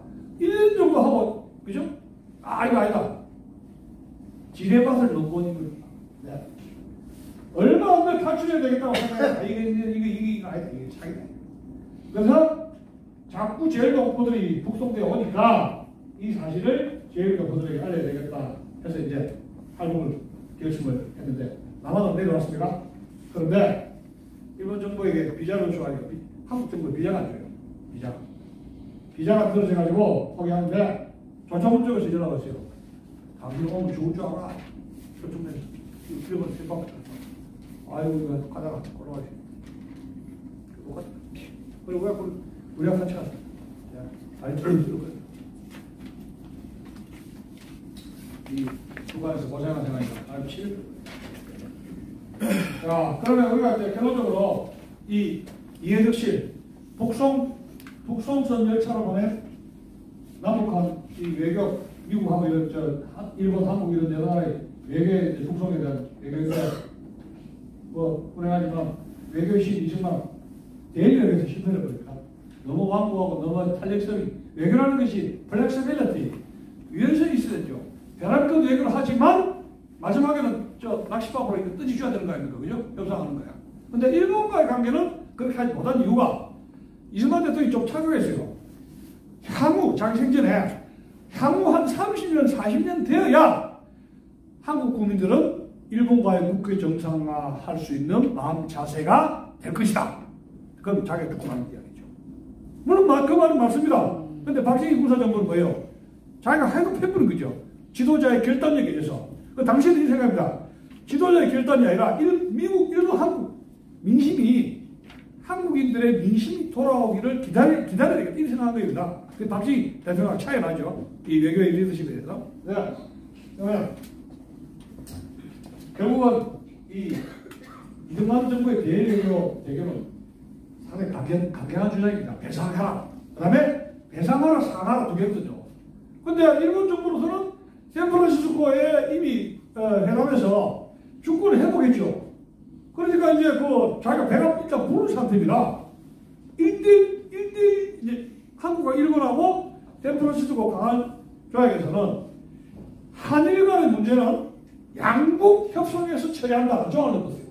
미국에서. 한국에 있는 일본 재산은 미군적에게 아무런 불평 없이 우리가 가져간다. 미군적에 가져간다. 한국에 있는 귀속 재산은. 그래 이것을 이승만 정부에 줬지 않습니까? 그 재산은 그죠? 그 대신 이 청구권 문제, 한국이 일본에게 주장하는 청구권 문제 재권리는 샌프란시스코에서가 아니라 향후 열린 한일 양국 협상에서 해결해라. 야, 골치 아파요. 근데 일본은 주권을 회복했죠. 그러니까 이걸 딜레이 시키면 청구액은 뭐예요? 자꾸만 배상한다가 되는 거예요. 똥배장, 똥배장. 내가 내가 뭐가 부러워서 자꾸 시간 지나면 자꾸 책값은 자꾸 떨어지는 거야. 물건하고 책값은 떨어져요. 협상 가격은 내가 그럼 빚쟁이가 떨어져요. 가격이. 예. 대책 및 평화선을 통해서 일본을 굴복시키려고 했는데 일본이 화가 나가지고 북한을 보냈거든요. 그래서 동포들 10만 명. 네. 제일동포 북송이라는 일본의 보복을 불러온 것이고 그러다 보니까 위신이 떨어진 거 아닙니까? 59년에 북송선 열차가 있었고 59년에 여러분 저 부산 경남 쪽에서 그 태풍 뭐죠? 사라온 거예요. 사라 태풍. 제가 머리털 나고 그런 태풍 처음 봤습니다. 옆집에 지붕 있잖아요. 집이 홀랑 날아가고 그때 매니아판 무슨 집입니까? 슬레이트 지붕이라고 했을까? 스레이트. 네, 초가신 것. 야, 제가 어릴 때 그리고 콜레라가 들고 그 다음에 60년대 4.16 터진 거 아니죠? 3.15 터진 거 아닌데 그 태풍 참 무시 못합니다. 그거 저 정권 미국 때 태풍 먼저 오더라고요. 지금 중국도 괴상한 그 병이 지금 돌고 있는데 저 좀 안 좋아요 지금. 중국도 끼가 뭐가 안 좋아 지금. 네.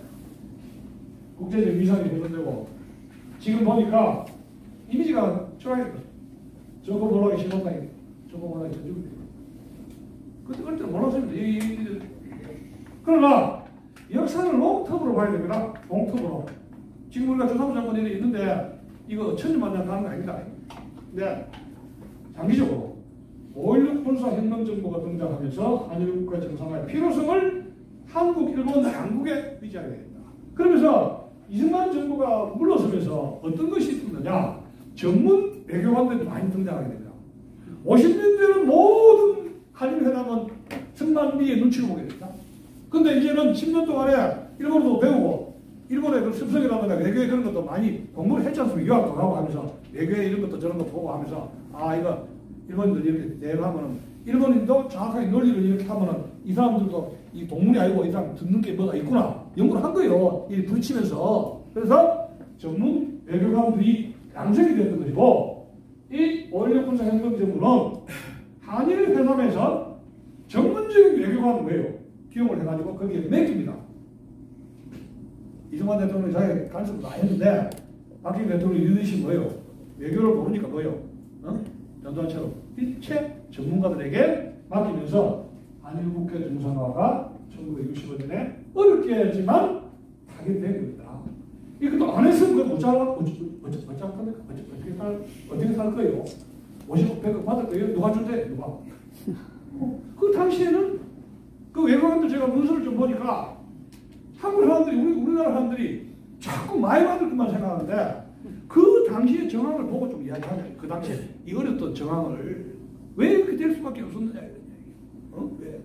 그런 거를 인식을 하면서 안전하게 걸어나가야 되는데 그래서 단기적으로는 이승만 외교가 실패했지만 대한민국으로 볼 때는 장기적으로 한일국가 정상화되고 오늘날 한일 한국 경제협력 체제를 바탕 체제 승리 바탕이 됐는데 그렇지만 거의 9만 명이 북송선을 타고 간 그 희생은 누가 그 죽음의 언덕에 가서 그 지옥에 구름속에 간 그 사람의 그 한은 그리고 국군 토로들 그게 6.25 때 간 사람들 6만 명인가 간 사람들 아오지 강강에서 죽어간 사람들 그 한은 누가 풀어줄 거냐. 우리만 이렇게 장락을 누리고 이렇게 해서 되겠느냐. 그래서 어떤 사람은 어떤 목사는 우리가 이 70년 동안 대한민국의 영화에서 이런 위기가 겪는 것은 저 북녘 땅에 그 구구포라든가 여기 갔던 이 사람들의 한을 우리가 그 눈물을 얼마나 씻어 주려고 노력을 했는가. 70년 동안에 대한민국에 있는 사람들은 잘 먹고 잘 살고 모든 북이 영화를 느꼈지만 같은 돈 벌어서 그들의 눈물을 씻어 주려고 얼마나 노력을 했느냐 함식을 말씀드리고 있습니다. 그러면 일본을 봅시다. 시리를 취했는데 비인도적인 한반도 이중정식 증거정치 일본 적십자사를 이용해서 자율송환의 구실로 남북한 이중 외교를 했던 것이고 미국의 대우를 믿고 경제 시위를 추구한 부도덕한 외교는 두고두고 국제사회에 비난을 받게 되고 한국의 한일 관계를 격화시키고 오늘까지 이르게 됐다. 자, 그런데 결국은 뭐예요? 이런 시리의 일본의 이 더블 디플로마시는 자국인들 일본처를 국가이익, 경제이익, 경제동물이라고 그러죠. 에코노믹 애니멀. 그 당시에 일본은 경제적 애니멀이라고 부르죠. 딱지가 붙게 되는데 국가이익이라는 희생으로 한 자국인 일본의 희생의 재물을 바친 것을 그 역사의 죄를 어떻게 감당을 할 것이냐.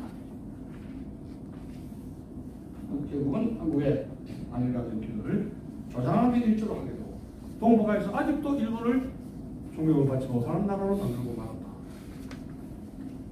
그래서 결국은 제가 초반에서 말씀드렸다시피 이 북송 열차는 한국, 일본, 미국, 중국의 도덕적 공동 책임으로 교착될 수밖에 없다. 그래서 한미일 삼각관계에서 동북아에서 한국 대 미일 구도가 형성됐던 것이고 이승만 외교 대 미일 외교에서 이승만의 대미 대일 외교가 오립이 되면서 외교의 천재라는 그분의 외교력이 제대로 약발이 안 되는 그런 현상이 벌어졌습니다. 한국 경제정책, 이 동북아 경제정책을 충돌했던 것이고 일본을 통한 물자 조달 거부하고 한일 경제 협력 추진에 대해서 이승만의 한일 대일 외교가 결국은 이런 역할에 어떤 영향을 미쳤다. 어떻게 생각하세요? 그래서 과제는 우선 교육공부에 서신형으로 해야 되고 이제 왕래가 있어야 되고 그럼 이걸 어떻게 하느냐? 원주를 북한은 원주를 주지 말라는 게 아니에요. 배고픔 줘요. 남은 강냉이 쌀 보내세요. 그 대신 상호 교류주의에 가서 서신 왕래를 하게 하든지 결혼을 하게 하라는 이야기예요. 왜 그걸 안 해요? 일본으로 자유사회에 의해서 귀환운동을 전개해 오히려 일본이 우리보다 더 이런 것을 압박을 할 수 있는 카드로 할 수 있죠. 또 국정의 지시 밝히기 체결한다고 운동을 해야 되고 결론적으로는 그래도 한일 관계는 미래지향적으로 나아가야 돼. 역사는 바꾸고 가야 시간은 점점 앞으로 가죠. 앞에 그 따질 시간이 없으면 지금 잘하라는 이야기예요. 앞으로 지금 잘 돼야 될 거 아니면 후손이 잘 돼야 되지 될 거 아닙니까? 그러니까 미중 대결 구도에서 한일관계 일본의 지정학적 인식의 중요성을 해나가야 되겠다. 이런 말씀을 드리는 것입니다. 감사합니다.